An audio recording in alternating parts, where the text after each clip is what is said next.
thanks for joining us today on Playing the Field. I'm Maria Serrao. We've made it. It's Super Bowl 53 right here in Atlanta, Georgia, where our Los Angeles Rams are taking on those New England Patriots. And as you can see, about 1 million people have come to Atlanta for the big game. Now, we've been here all week doing stories, bringing you interviews with players, so we're going to check all that out and more. Don't go anywhere. We'll be right back. And one standout from last year who just continues to dominate is linebacker Leighton Vander Esch. Now, he filled in last year for an injured Sean Lee, and really, the Cowboys never looked back. I caught up with this defensive dynamo who talks about what it's like to fit in with these Dallas Cowboys. We are here with Dallas Cowboy linebacker Leighton Vander Esch. Leighton, you fit in so seamlessly last year, filled in for Sean Lee. Why do you think you fit so well with this team last year?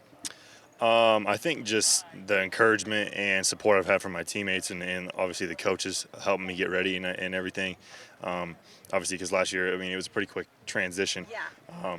And I had to be ready, especially when Sean went down. So. Well, it was the upset that nobody saw coming except maybe the Los Angeles Chargers. They beat the Green Bay Packers at home today, 26-11, which wasn't an easy thing to do with all of those Packer fans in the stadium. Now, I caught up with several players in the locker room, and here's what they had to say about the big win. This game was so fluid for all of you. What happened today to make it different? We just was balanced today. We ran the ball well, and we passed the ball well, and everybody made their plays. On all phases. So, that really helped with the outcome of the game. Different between the way you guys played today versus the last month of games? I think we just pushed our tempo on offense. So after you get our first down, and hey, let's get right on the ball and let's run another play. Let's not let them sub. Let's just run the play. Let's try to get a tempo going with some rhythm. What changed so drastically, do you think, in this game from the last few? Just management, kind of. Just understanding what they was giving us. Us not, changing what we had going on. Just making them try to stop us, and they really couldn't. So. Joe, you mentioned you had talked to Albert. What was that conversation like? I've actually shaken hands with him by batting cages in the past, and he's with the Cardinals when I managed the Rays, and here with the Cubs. So I've seen him from across the field. We talked about how nice it's going to be on the same side. It's going to be very exciting to have a Mike Trout on this team for you as well. I've already mentioned they should change the logo. MLB logo should have him. It's like the Jerry West of baseball. I know Mike a little bit through conversations. I've already talked, like you said, to Albert via the phone. I'm going to talk to Mike soon, and then I'll start working through the rest of the lineup. But my goodness, from a distance, it's pretty special. Joe, I know you said this is a special place for you. Obviously, you're here a long time. Did you even think for a second about going anywhere else? No. After this all, it was obvious I was going back to Chicago. I had my agent, Alan Nero, contact Artie to let them know that I wanted to come here first, and also let other teams know that this was my first desire, that if for whatever reason it did not want to work out here, then I was going to be willing to talk to other people, just because I did not want to be disingenuous with anybody else. So once there was a sincere interest here, it became pretty easy. Well, we are here at the Coliseum as the Los Angeles Rams get ready to take on those undefeated San Francisco 49ers. Now, the Rams will have to get it done without the services of running back Todd Gurley, who is out with a quad. That means that running backs Malcolm Brown and rookie Darrell Henderson will have to get the job done. Now, this is the first bit of real adversity we've seen in the Sean McVeigh era, but we'll see how they do. The Rams are looking to rebound and knock the 49ers off the top spot. I'm Maria Serrao. We'll bring you more after the game. On this Playing the Field Extra, you'll find out what IndyCar driver James Hinchcliffe did that scared him to death, and it had nothing to do with getting in the car and driving 200 miles an hour. Right now.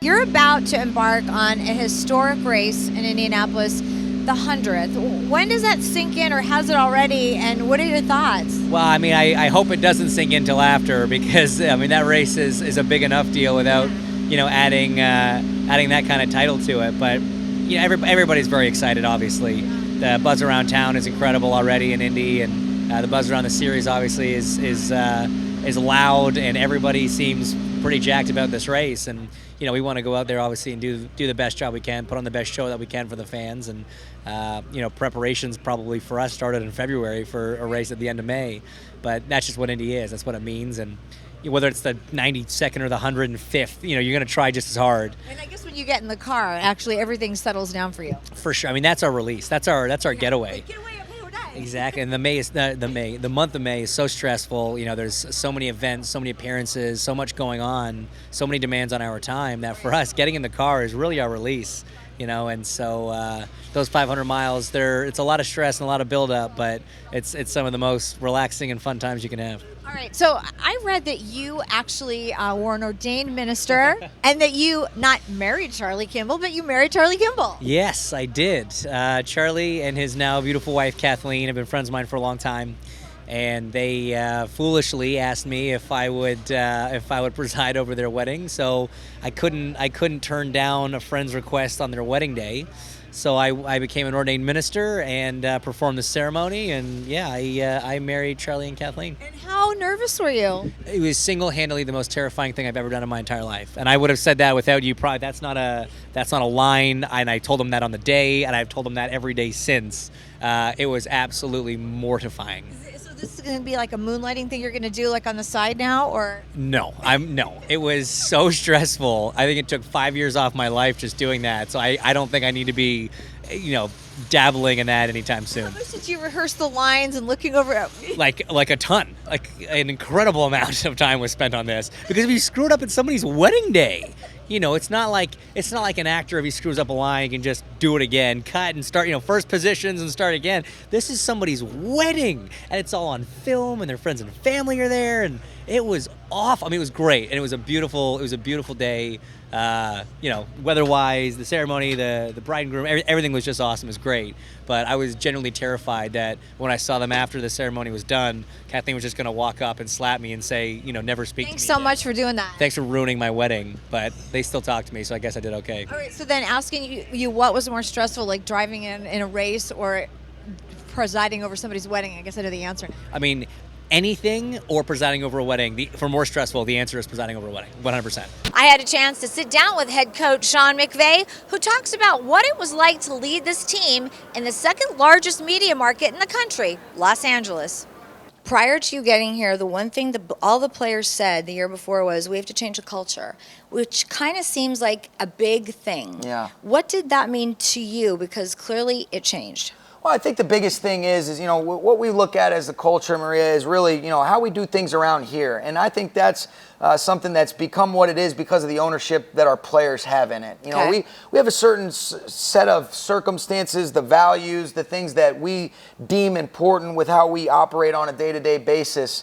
But ultimately, the players having it come to life by their actions, the way that they consistently go about their business, is something that's really important, and I think is what has made this special up to this point. Okay. And we try to do things, and collaborate, and that's coaches and players alike. But it's okay. What do we want to stand for? What are the core things that we believe from a football philosophy standpoint, from a standard and expectation standpoint with how we go about our day? And we believe that we can get those things done, but still enjoy that process along the way. And I think the consistency and the standards that everybody's held to the certain set of circumstances and standards enables us to really, be consistent in that approach. And I think there's a respect factor where whether you're an Aaron Donald, a Todd Gurley, a Jared Goff, or whether you're a guy that is on the practice squad, the certain rules that we have, nobody's above that. And I think they respect that. And we're not above being coached as coaches either. And I think that's important for our players to feel that shared accountability, that shared coachability that everybody has creates an atmosphere that's conducive for growth and everybody working in the same direction.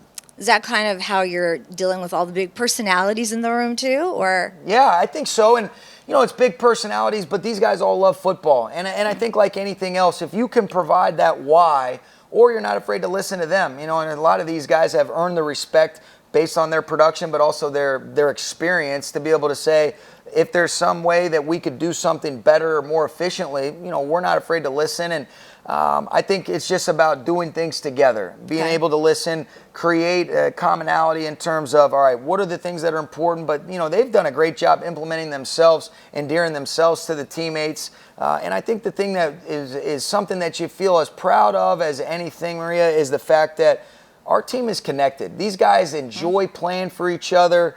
You know, they demonstrate that mental toughness. When we go through some adversity during the course of games, guys stay connected, they stay together, they worry about the next play and what they can control, but they get the previous things fixed. And I think that's a good sign of any team that is able to sustain and kind of go through and work through things together. Tell us about We Not Me. Yeah. We Not Me is, you know, is really kind of what we want to embody. When you talk about the culture, it's, you know, we feel like the sport of football is the greatest team sport there is. You know, it truly takes all 11, the power of the unit. But ultimately, I think, you know, one of the things that we all feel is that there's something special about being a part of something bigger than yourself. Right. And when we do that, when we have that approach that everything that we do is most importantly about, you know, how can we help the Rams go in the right direction, that's what's special. And there's nothing like sharing in the shared accomplishment after you go through the course of a week, all the work that goes into preparing for those 3.5 hours in the locker room afterwards. And that's something that is just such a special bond. But then there's also the element of finding a way to recover after, you know, something that maybe didn't go our way. Now, fortunately, we've been able to avoid those types of situations at this point. And we know it's going to be a grind to continue to do that. But I think our guys do an excellent job of focusing on one day at a time and really understanding the power of that we not me approach with it's all about the team. Now, NBA basketball certainly has a very rich history here in Los Angeles, and there's one man who has been photographing it all. Andy Bernstein has been a photojournalist in Los Angeles for many, many years, and I had a chance to catch up with him. Here's more.